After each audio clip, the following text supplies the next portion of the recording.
ام المومنین سیدہ عائشہ رضی اللہ تعالی عنہا فرماتی ہیں کہ حضرت خولہ بنت حکیم مجھے ملنے آئیں۔ یہ بڑی خوبصورت وجیع الشکل خاتون تھیں اور بہت نفیس طبیعت کی مالکہ تھیں اور خوشبو بہت اچھی لگاتی تھیں اور خوش لباس تھیں، لیکن جب وہ مجھ سے ملی تو ان کے کپڑے میلے کچیلے تھے، تو مجھے حیرت ہوئی۔ تو میں نے کہا کہ یہ کیا میں دیکھ رہی ہوں؟ تو اس خاتون نے کہا کہ حضرت عبداللہ ابن رواحہ اور میرے شوہر عثمان بن مظعون رضی اللہ تعالیٰ عنہ اور دیگر کچھ اصحاب نے اپنی راتوں کو عبادت کے لیے مخصوص کر لیا ہے، اور دن کو وہ کثرت کے ساتھ روزے رکھتے ہیں اور گوشت نہیں کھاتے۔ تو میں بھی پھر ذرا اپنے آپ کو اس طرح سے آراستہ نہیں رکھتی کہ ان کا جو ذوق عبادت ہے اس میں میرا لباس مخل نہ ہو اور ان کی توجہ میری طرف مبذول نہ ہو۔ ان کا ایک شوق ہے تو اس شوق میں لگے رہیں۔ ام المومنین نے ان کے جانے کے بعد یہ بات حضور علیہ السلام کو بتائی کہ خولہ آئی تھیں اور انہوں نے یہ کہانی سنائی ہے۔ اسی وقت حضور ان صحابہ کے لیے نکلے،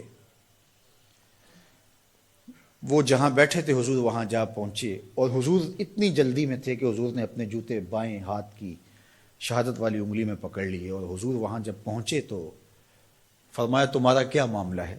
تو انہوں نے کہا جی ہم رات قیام کرتے ہیں، دن کو روزے سے ہوتے ہیں، گوشت نہیں کھاتے، اس میں ہم خیر کے طالب ہیں۔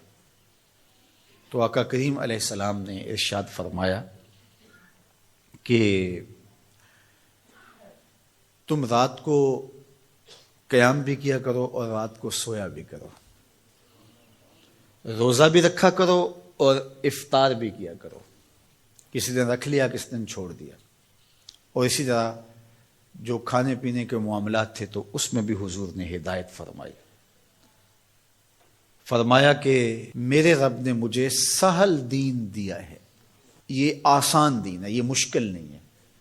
تو حضور نے فوراً جا کے اس چیز کی، اس امر کی تردید کی کہ یہ کوئی بات نہیں ہے کہ تم اپنے آپ کو مشقت میں ڈالو۔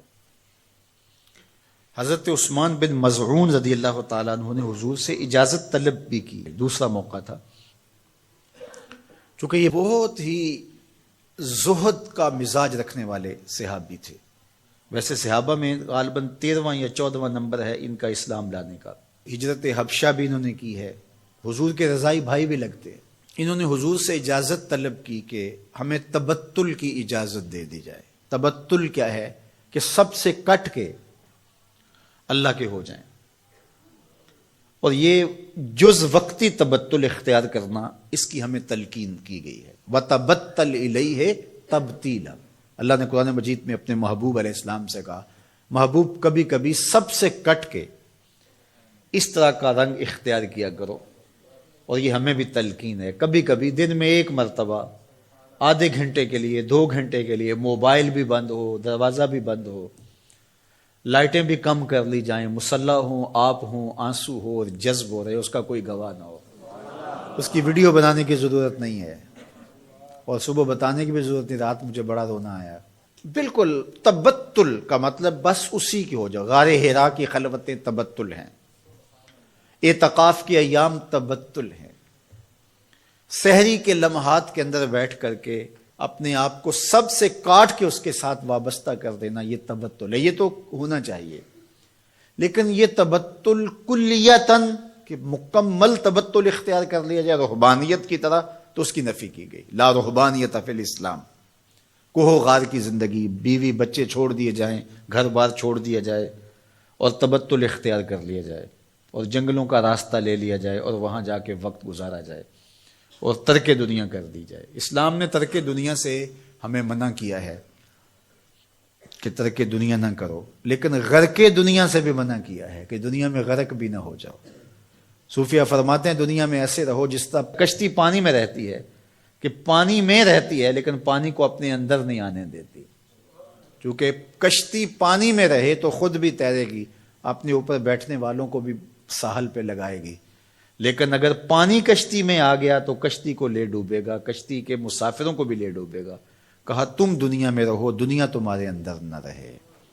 اگر دنیا تمہارے اندر آ گئی تو پھر تمہارا کچھ بھی باقی نہیں بچے گا۔ من نظر الی الدنیا نظر الحب اخرج اللہ تعالی من قلبہ نور الیقین والزہد۔ جو دنیا کی محبت میں غرق ہو جاتا ہے، اللہ اس کے دل سے زہد اور تقوی کے نور کو کھینچ لیتا ہے، پھر اس کے پلے کچھ بھی نہیں رہتا۔ تو یہ بھی منع کیا گیا ہے۔ لیکن دنیا ہی ترک کر دی جائے، دنیا ہی چھوڑ دی جائے اور کوہ و غار کی زندگی اختیار کی جائے، تو انسان کو اللہ نے بنایا ہی اسی لیے ہے کہ اس سے افزائش نسل ہو، معاشرت پیدا ہو، احکام شریعہ ہیں۔ جمعۃ المبارک فرض کیا گیا ہے سوائے مسافر کے اور مریض کے اور عورتوں کے، تو یہ اجتماع اسی لیے کیا گیا ہے۔ حج فرض کیا گیا، اجتماع ہے۔ جماعت کا کہا گیا ہے، اکیلے پڑھنے کے بجائے جماعت سے آگے پڑھو۔ تو یہ تو سالے معاشرے کے قیام کے لیے ساری چیزیں ہیں، تو تبتل سے منع کر دیا گیا۔ اور صحیح بخاری میں ہے کہ فرماتے ہیں اگر ہمیں حضور تبتل کی اجازت دے دیتے، صحابی فرماتے ہیں لختصینا، تو ہم اپنی مردانہ طاقتیں ختم کر لیتے اور ہم بالکل کٹ جاتے دنیا سے، لیکن حضور نے اس کی اجازت تبتل کی نہیں دی ہے۔